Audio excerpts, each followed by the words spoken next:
I request Sai Deepak ji? I've already introduced you, so please go ahead.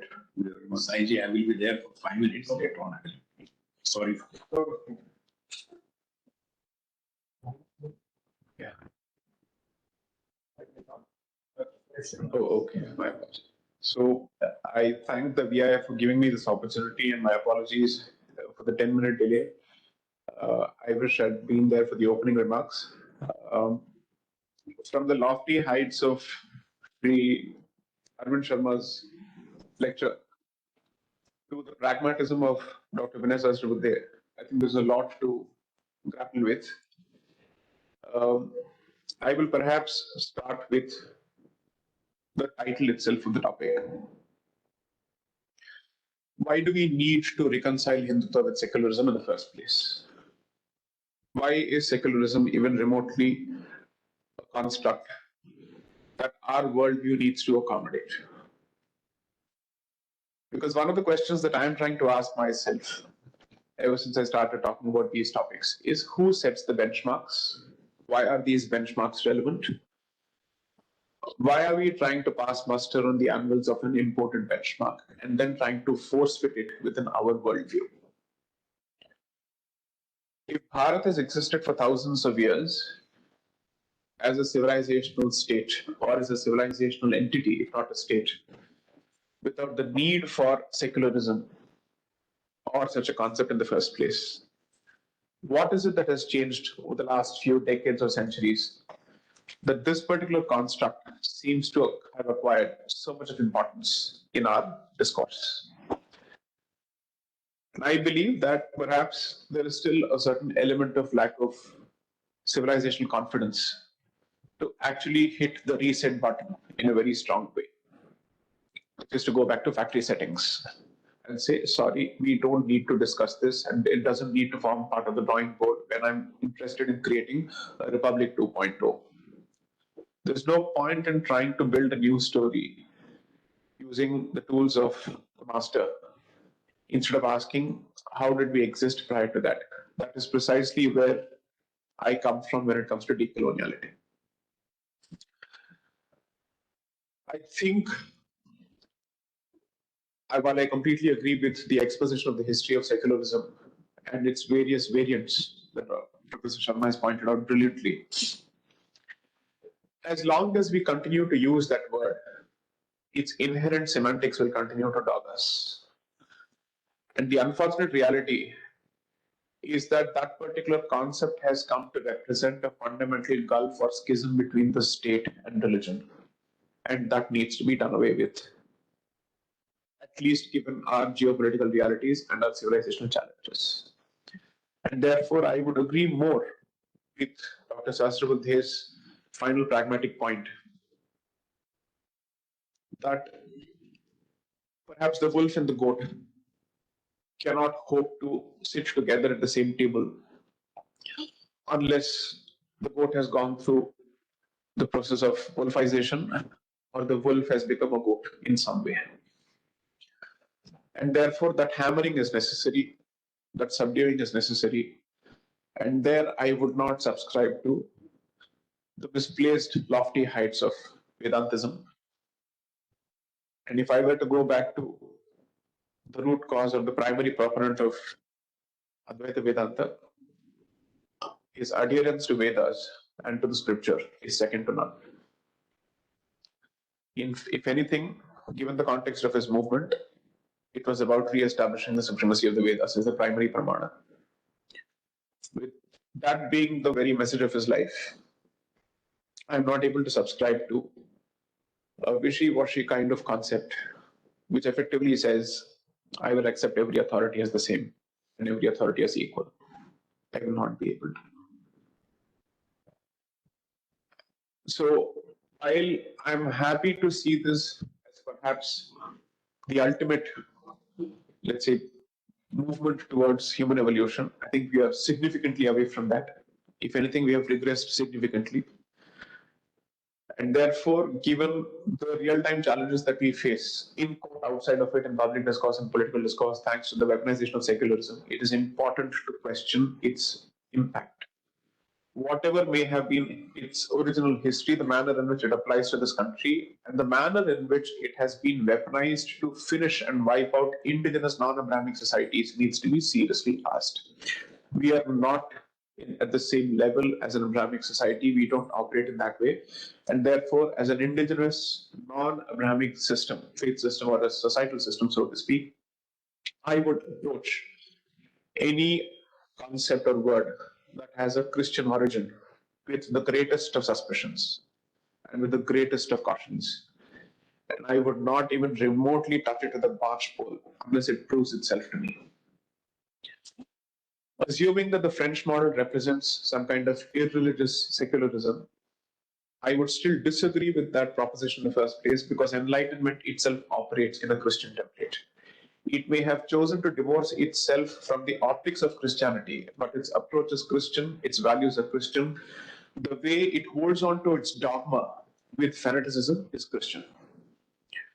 And as long as that continues to be the case, I'm no fan of Enlightenment. Europe lived in dark ages, Bharat did not. I don't need to subscribe to the dark ages of Europe and treat it as the dark age of the rest of the world. Europe is not the world. So if that is the way to go about it, I wouldn't want to try and pass muster on the anvils of Western ideals.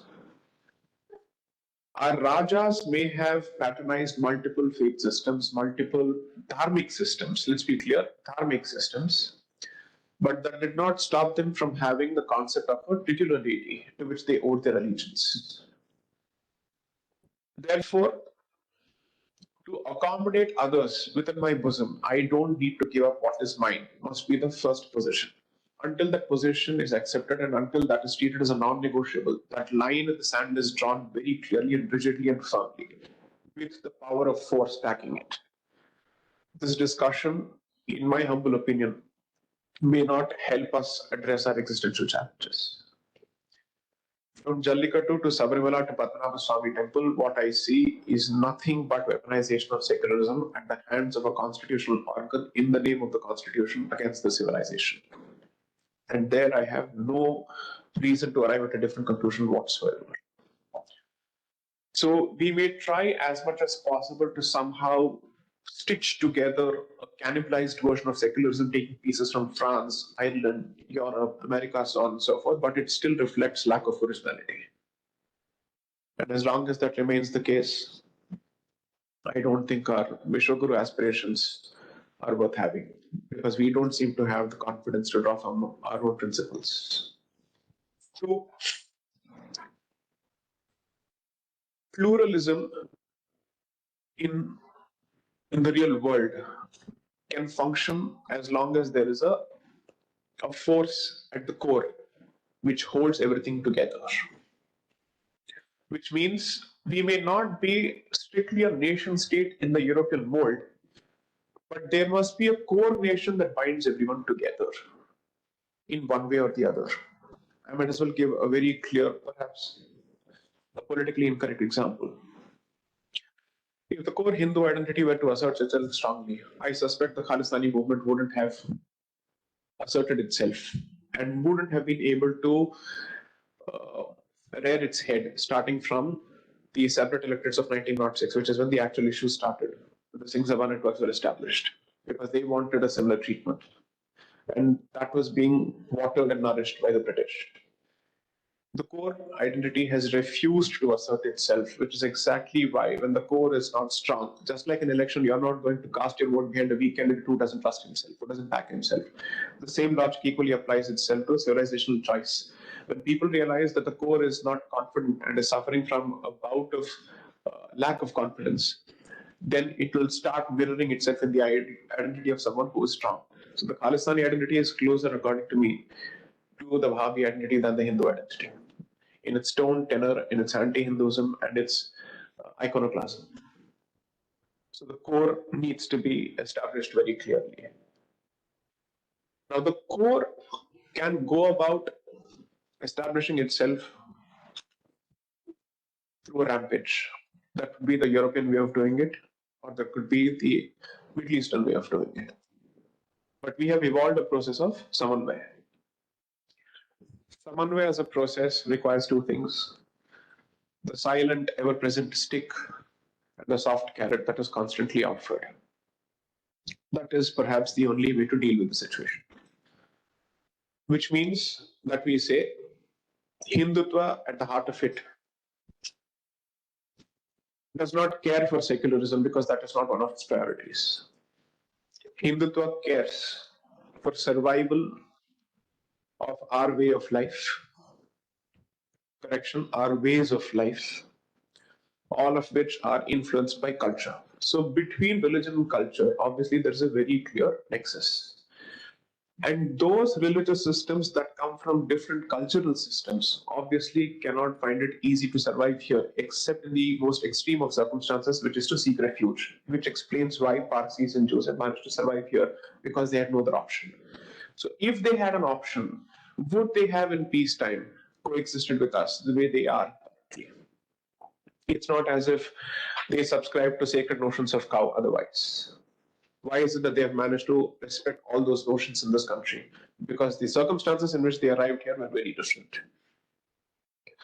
So I'm going to proceed on the basis that if we are to really chart a way forward, both constitutionally and civilizationally, the best way to do this is to remove and weed out the word secularism altogether, fully, and start afresh, without any attempt at trying to force fit it in our future worldview or even the current worldview.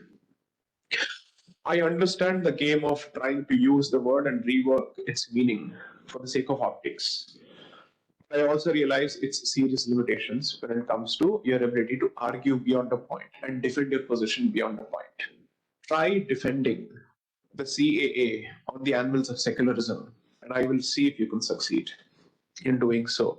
If you were to say that Bharat as a state does not have an identity of its own, but it can still choose to fashion a refugee policy which has a specific religious bent, you will never be able to do that. This is the direct implication of a theoretical flaw and its direct practical consequence. As long as you try to argue within these corners, you will tie yourself in greater knots. I'm coming purely from a negotiating perspective, a hard-nosed litigator who knows what is going to work in a negotiation and what will not. I don't wish to fight this particular battle for the civilization with secularism weighing me down like an albatross around my neck. It's a millstone that needs to be jumped as quickly as possible. Two, if I'm interested in creating a greater tax indica, I'm much more interested in creating a model, a feasible model for the rest of the world to emulate, rather than trying to co-opt them prematurely. The best way to convince people is by creating a workable model, proof of concept. Bharat already, in the manner that it exists, as a plural society, as a plural dharmic society, is already a proof of concept of Vasudhaiva Kutumbakam. But at the heart of that particular social experiment has been the concept of dharma. I will never extend the use of the word dharma or its connotations to non-Indic faith systems until they indicize themselves. Which means Indian Judaism can perhaps be called an Indic faith system. The Parsis of Bharat could be treated as a separate form of Zoroastrianism, which is Indic in nature, not in their pre-form, in their pre-conquest form. Which is perhaps one of the reasons that I refuse to buy the myth called Indian Islam. Still, I'm not ready to buy that yet. Until these faith systems go through that indicization, and I don't think that is going to happen through dialogue. Unfortunately, I don't think that's going to happen through dialogue. Germany needed 2 bitter lessons to calm down.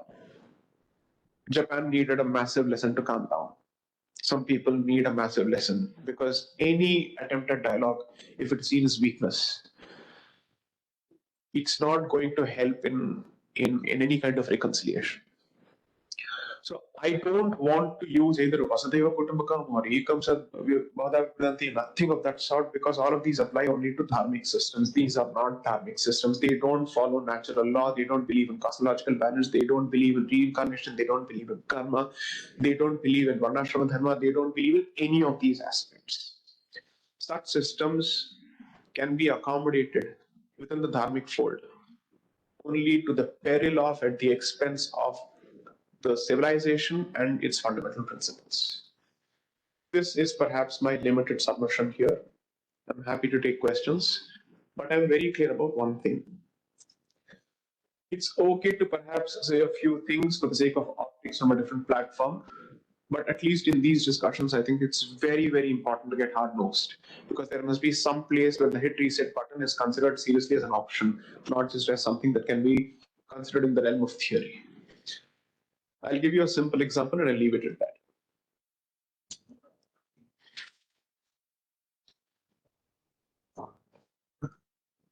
Left to some members of unelected organs, and I leave it to people's imagination as to what I'm referring to and who I'm referring to.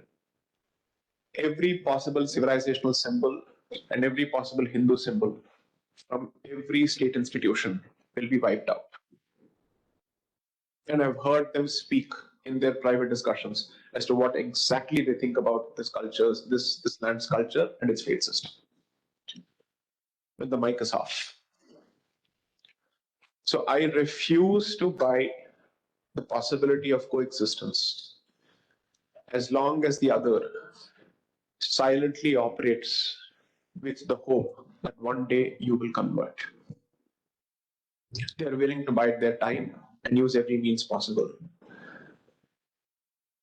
Trying to force fit secularism within the rubric of Hindutva is to start from a position of compromise and concession and negotiation. That's always a losing position.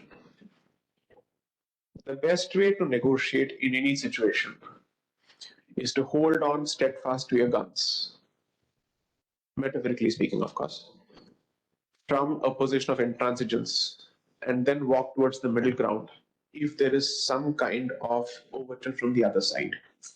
If not, as a civilization, which is perhaps the last standing mothership of indigenous non-Abrahamic civilizations, which has a responsibility as far as the Asian future is concerned. We have the leadership of Asia because I don't think China can do it, not with its mindset, not with its disrespect for nature, not with its inability to understand. Anybody who can actually establish a base on our holiest of sites can never be trusted. So considering all this, we have a huge responsibility. I don't see the world moving towards the existence of a single religion. Pluralism, I certainly agree, is the way forward. But pluralism will go hand in hand with spheres of influence. You will have a Bharatiya Hindu sphere of influence. If Christianity develops, regrows a spine, it will find a base again. Its last standing goalpost or outpost is United States, which is going through a fantastic phase of implosion while I watch it with Coke and popcorn.